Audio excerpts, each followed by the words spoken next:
शाहिद अफरीदी ने इस्लाम कबूल करने पर ज़बरदस्ती मजबूर करने की कोशिश की, ये कहना है दानिश कनेरिया का। इससे पहले भी वो इल्ज़ामात की बौछार कर चुके हैं शाहिद अफरीदी पर, और वो बार बार दानिश कनेरिया जो है वो बातें कर रहे हैं शाहिद अफरीदी के बारे में, और वो कहते हैं कि उन्हें पूरे ड्रेसिंग रूम में जो पाकिस्तानी प्लेयर्स के साथ उन्होंने ड्रेसिंग रूम शेयर किया उसमें किसी प्लेयर से कोई मसला नहीं रहा सिवाय शाहिद अफरीदी के। वो पहले भी कह चुके हैं कि शाहिद अफरीदी जो है वो झूठे और धोखेबाज शख्स हैं, और वो उनके ज़ुबान और अमल में तजाद है, और वो ये समझते हैं कि वो बहुत बड़े प्लेयर तो हैं लेकिन बहुत बड़े इंसान नहीं हैं शाहिद अफरीदी। उनके मुताबिक दानिश कनेरिया साहब का ये कहना है, क्योंकि अभी रिसेंटली शुएब अख्तर ने भी इस पर कमेंट किया कि वाकईतन कुछ मसाइल रहे दानिश कनेरिया के साथ जब वो ड्रेसिंग रूम में होते थे, जब वो क्रिकेट की जो फील्ड है ऑन फील्ड होते थे वहाँ उन पर मसाइल रहे। लेकिन अगर हम पिछली डिटेल देखें तो दानिश कनेरिया का कहना ये था कि जब वो खेल रहे थे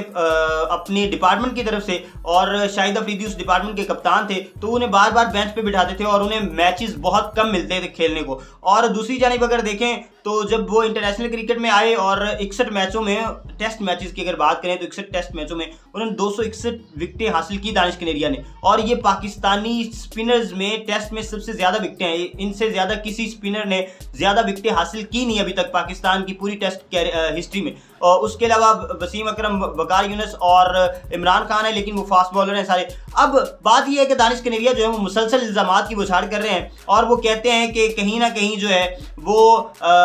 मेरी क्रिकेटिंग कैरियर को ख़त्म करने में या उसमें मुश्किलात पैदा करने में जो है वो शाहिद अफरीदी का हाथ है। वो कहते हैं कि जब यूनुस खान कप्तान बने पाकिस्तान क्रिकेट टीम के तो तब बहुत ज़्यादा आसानी हो गई और बहुत ज़्यादा अच्छा रवैया हो गया उनके साथ दूसरे लोगों का, और यूनुस खान का पर्टिकुलरली। लेकिन शाहिद अफरीदी जब तक कप्तान रहे और शाहिद अफरीदी जिस टीम में भी हिस्सा रहे जहां पे वो खेलते रहे, तो उन्होंने बार बार दबाव डाला और उनको इस्लाम की तरफ राग़िब करने की कोशिश की ज़बरदस्ती। लेकिन दूसरी तरफ उनका यह भी कहना है कि मोहम्मद यूसुफ के साथ कोई ज़बरदस्ती नहीं, उनके साथ बड़ा अच्छा रवैया था और वो अपने जो है वो ख्वाहिश के तहत इस्लाम कबूल करें। जबकि दूसरी जानिब अगर शाहिद अफरीदी साहब का देखें तो उन्होंने ये कहा कि जब मैं क्रिकेट खेल रहा था, और जबकि बात ये करें दानिश कनेरिया साहब, तब तक तो मैं खुद इस्लाम को उस तरह से जानता नहीं था। इस वजह से ये इनके इल्ज़ामात में कोई सच्चाई नहीं है, और इनके किरदार का आप अंदाज़ा ये लगा सकते हैं कि जिस तरह के ये बयानात दे रहे हैं उससे इनके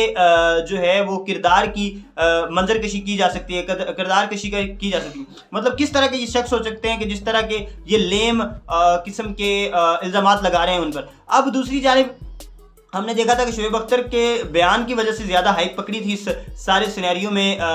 दानिश कनेरिया ने, और उन्होंने कहा कि उस वक्त के जो चीफ सेलेक्टर्स हैं उन्होंने भी सपोर्ट की बाकायदा तौर पे दानिश कनेरिया को कि आप जो है वो अपनी मर्जी से खेलें और बेफिक्र होकर खेलें। लेकिन दानिश कनेरिया का बार बार सिर्फ और सिर्फ जो शाहिद अफरीदी पर इल्ज़ामात लगाना और शाहिद अफरीदी को टारगेट करना, इसके पीछे कोई वजह समझ नहीं आ रही। और शाहिद अफरीदी साहब ने अब उसको क्लियर भी करने की कोशिश की है, और उन्होंने जो है वो एक प्रोग्राम में बाकायदा बताया भी है कि उनके ख्याल में तो ऐसे कोई मसाइल थे नहीं, और वो नहीं समझते कि इस तरह का कोई मसला था, और अगर मसला था तो आज 10-12 साल बाद दानिश कनेरिया को ये क्यों याद आया, और वो क्यों 10-12 साल तक चुप रहे। और अगर इस तरह के मसाइल थे तो उस वक्त के जो चीफ सेलेक्टर हैं और टीम मैनेजमेंट है उनको उन्होंने क्यों नहीं बताया। लेकिन ये अब ऑब्वियसली मसाइल तो हैं, अगर दानिश कनेरिया साहब के साथ इस तरह के कोई मसाइल थे तो उन्होंने क्यों नहीं बताया। और वो कह रहे थे कि डिपार्टमेंटल क्रिकेट जो है उसमें क्योंकि कैप्टन थे शाहिद अफरीदी उनकी टीम थे और उन्हें बाहर बिठाते थे, इस वजह से काउंटी चैंपियनशिप में उनको मौका कम मिलता था, वो वहां पे भी नहीं जा सकते थे, क्योंकि डिपार्टमेंटल क्रिकेट में परफॉर्मेंसेस के बेस पे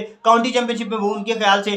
मौका मिलता है। लेकिन अब ये है कि ये सारी जो मामलात हैं ये काफ़ी उलझे हुए हैं, काफ़ी संजीदा होते जा रहे हैं, क्योंकि शाहिद अफरीदी जो हैं वो यूजली हमने देखा इस तरह के इल्ज़ामात की जद में आते नहीं, लेकिन दानिश कनेरिया जो है वो पर्टिकुलरली उनको टारगेट करें। अब देखते हैं कि इस पर शाहिद अफरीदी मजीद क्या रद्दमल देते हैं। अभी तक तो उन्होंने अवॉइड करने की कोशिश की और बड़ा जो है वो सॉफ्टली इस चीज़ को सारे को देखा है, लेकिन दानिश कनेरिया जो है वो मुसलसल इल्ज़ामात की बौछार लगा रहे हैं, और वो कह रहे हैं कि जो शाहिद अफरीदी हैं सिर्फ वो पर्टिकुलर एक शख्स हैं जिनका रवैया बहुत ज़्यादा जो है वो नेगेटिव रहा उनके साथ उनके क्रिकेटिंग कैरियर में। अब इसका मामले का क्या हल निकलता है और किस तरफ ये जो है गंगा बहती है, ये तो मुस्तकबिल बताएगा। तब तक के लिए हमें दीजिए इजाज़त, अगली वीडियो में आपके साथ एक नए टॉपिक पे डिस्कस करेंगे। तब तक के लिए दीजिए इजाज़त, अल्लाह हाफ़िज़।